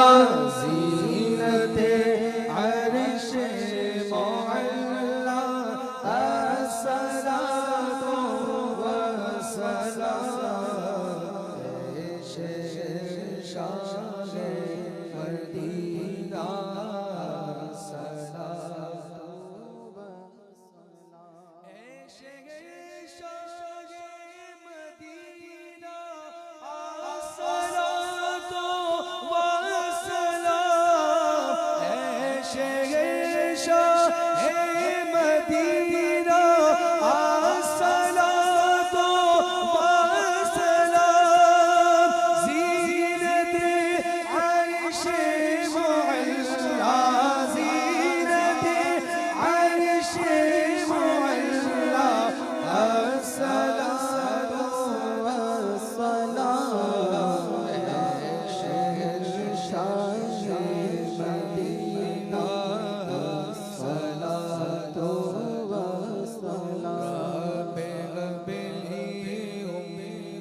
شاہ نے فرمایا کہ بخشا الصلاۃ اے شہنشاہ مدینہ صلاۃ و سلام میں وہ سنی ہوں جمیل قادری مرنے کے بعد میں وہ سنی ہوں جمیل قادری مرنے کے بعد میں وہ سنی ہوں جمیل قادری مرنے کے بعد میرا لاشا بھی کہے گا میرا لاشا بھی کہے گا الصلاۃ والسلام شہنشاہ مدینہ صلاۃ والسلام اجتماع کے اختتام کی پڑھ لیجئے الصلاۃ والسلام علیک یا رسول اللہ وعلی آلک واصحابک یا حبیب اللہ سبحانک اللہم وبحمدک لا الہ الا انت استغفرک واتوب الیک سبحانک اللہم وبحمدک لا الہ الا انت استغفرک واتوب الیک سبحانک اللہم وبحمدک لا الہ الا انت استغفرک واتوب الیک الصلاۃ والسلام علیک یا نبی اللہ وعلی آلک واصحابک یا